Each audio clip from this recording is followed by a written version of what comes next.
hemos recibido al abogado penalista Julio Rodríguez, a quien queremos solicitar que nos aclare cuál es el marco normativo que decide la posibilidad de que el jefe de Estado indulte a alguien. Y la pregunta no es teórica, puesto que el señor Balcázar, consultado sobre el tema, dijo que no estaba en la agenda el indulto.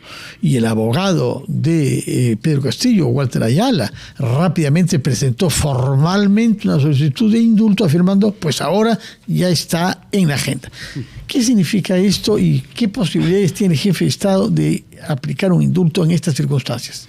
Don Fernando, Mávila, un placer como siempre conversar con usted. Buenos días, doctor. A ver, ustedes ya lo saben, el indulto siempre es una carta política que se juega con cada cambio de presidente que tenemos y lamentablemente los tenemos siempre. Entonces, el buscar indultar a alguien que está preso aduciendo razones políticas, que es lo que ha dicho permanentemente el entorno de Castillo, es objetivamente tratar de afectar el Estado de Derecho. ¿Es posible indultarlo? Y la respuesta es obvia. Es absolutamente imposible el día de hoy como está el estado de la cuestión. ¿A qué me refiero? ¿Qué es el indulto? Para que se entienda fácilmente, el perdón de la pena. Es una gracia presidencial. Esto lo heredamos del sistema monárquico inglés. Entonces, ¿qué significa? Yo le perdono a una persona la pena que tiene que cumplir. Para que yo le pueda perdonar una pena, esta tiene que tener carácter de firme, es decir, no puede ser objeto de impugnación, no puede estar en trámite ninguna impugnación.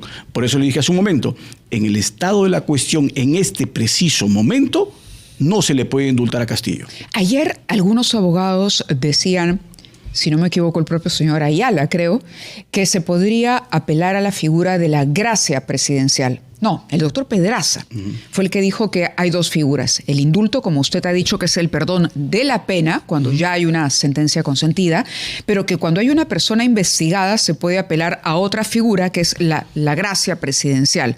¿Usted coincide con ese planteamiento? No coincido en absoluto. En el Perú solamente tenemos dos posibilidades respecto a valorar el comportamiento de una persona desde el punto de vista medular. Yo lo que digo es, a través de una ley que emana del Congreso, establezco que ese hecho no es delito, amnistía. O el presidente de la República tiene la posibilidad de utilizar lo que se llama genéricamente gracia presidencial. Pero la gracia presidencial solamente es posible en dos modalidades. O yo indulto o yo conmuto pena. No hay más. ¿Conmutar pena significa para nuestros oyentes y televidentes? Significa, por ejemplo, reducirle la pena, cambiarle la pena por otra modalidad. Pero en ningún caso se puede aplicar, digamos, alguna de estas figuras o la gracia presidencial a una persona cuyo proceso todavía está en ejecución. Es más, salió una reglamentación vía decreto supremo, el 062-2026, que dentro de sus requisitos es clarísimo. Tiene que estar en una situación de pena que está ejecutándose porque es definitiva. Ahora, por eso le digo, en el estado de la cuestión el día de hoy, porque podría darse un fenómeno muy singular. Podría el abogado de Castillo, evidentemente con la anuencia de su defendido, decidir abstenerse de tramitar la apelación, desistirse de la apelación planteada. Forzar, digamos, esa sentencia firme. Correcto. Entonces, recién ahí estaríamos ante un caso de pena que sería firme. No obstante, como ustedes lo saben, los políticos en este país pues normalmente van como veletas, a donde el viento los lleve. El viento lo puede llevar el día de hoy a decidirse, por ejemplo, hacia un indulto, pero si el día de mañana cambia de escenario, obviamente la persona que desistió del recurso se quedará con su pena definitivamente y no podrá ser revisada.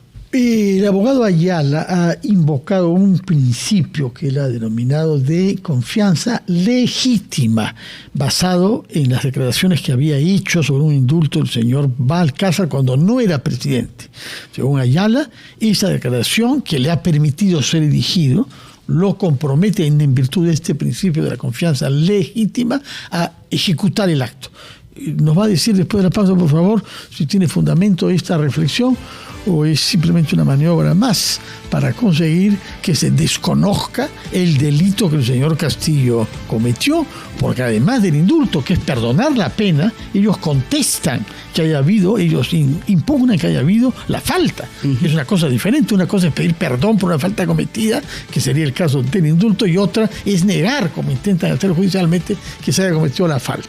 Nos lo dirá el doctor Julio Rodríguez después de una breve pausa. Estamos conversando con el abogado penalista Julio Rodríguez, quien nos está explicando la posibilidad de que el presidente Balcarce pueda indultar a Pedro Castillo, cosa que le había dicho que haría antes, naturalmente, de hallarse como jefe de Estado. Y el argumento que ha esgrimido el abogado de Pedro Castillo, Walter Ayala, que una declaración hecha en base a la cual ha sido elegido presidente lo compromete en función del principio de la confianza legítima.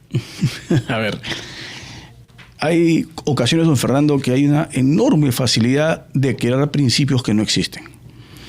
En el derecho, ¿no? En el derecho penal, sobre todo, existe un principio de confianza, pero no tiene nada que ver con la argumentación que está haciendo el abogado de Castillo.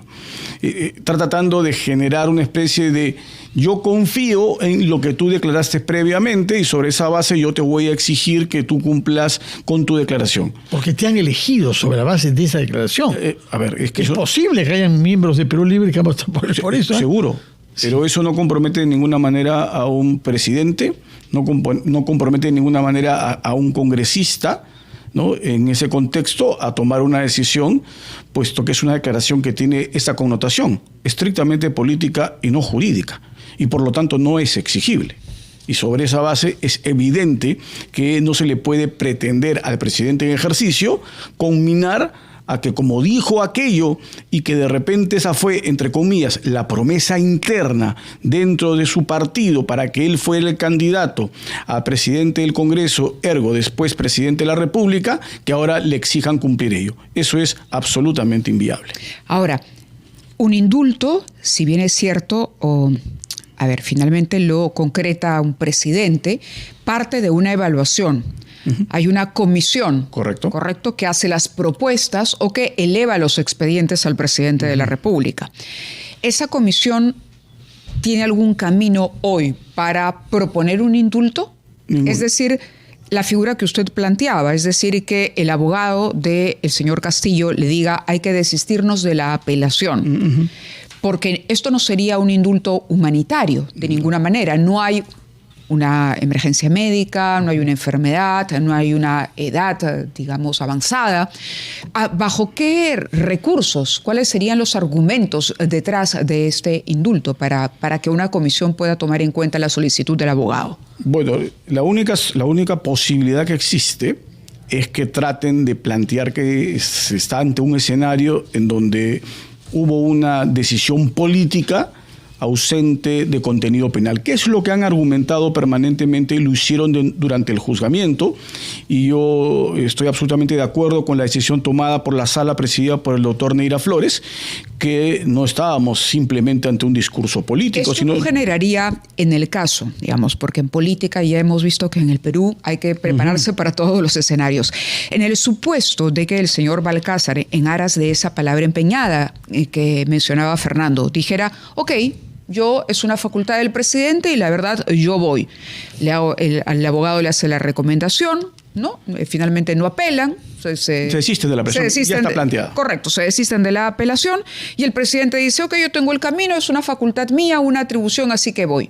¿Qué problema o qué escenario se puede presentar luego entre el Poder Ejecutivo y el Poder Judicial? A ver, lo primero es lo que hace un momento dijiste, Mávila, que es trascendental. Esto tiene que pasar por la comisión en justicia. Tiene que haber informes, tiene que haber evaluaciones. ¿Por qué? Lo que se busca evitar permanentemente es que el indulto se convierta en un instrumento de impunidad. Y esto lo ha dicho todo organismo internacional que ha valorado acertadamente las decisiones que toman los estados respecto a los indultos. No tenemos, como otrora lo teníamos, me refiero a hace 20 años atrás, un indulto inmotivado, donde era estrictamente lo más cercano a una gracia presidencial. Claro, es decir, dependía absolutamente de la voluntad del presidente. Que si le provocaba o no le provocaba, Incluso si ustedes revisan algunos indultos dados hace 20 años, ustedes pueden ver que salía publicado en El Peruano literalmente un párrafo. No había mayor motivación. Eso cambió y por lo tanto no hay acto que se emane del Estado que no sea motivado. La pregunta obvia sería, ¿cuál es la motivación para indultar al Castillo? El lado humanitario, como tú lo has dicho acertadamente, Mávila, queda descartado. La única posibilidad sería darle una connotación política, pero esa connotación política ha sido descartada categóricamente por la sentencia condenatoria. Por lo tanto, estaríamos volviendo a tratar de darle al indulto un contenido puramente arbitrario. La arbitrariedad el día de hoy está proscrita en el Estado de Derecho. Muy bien, tomamos nota entonces de sus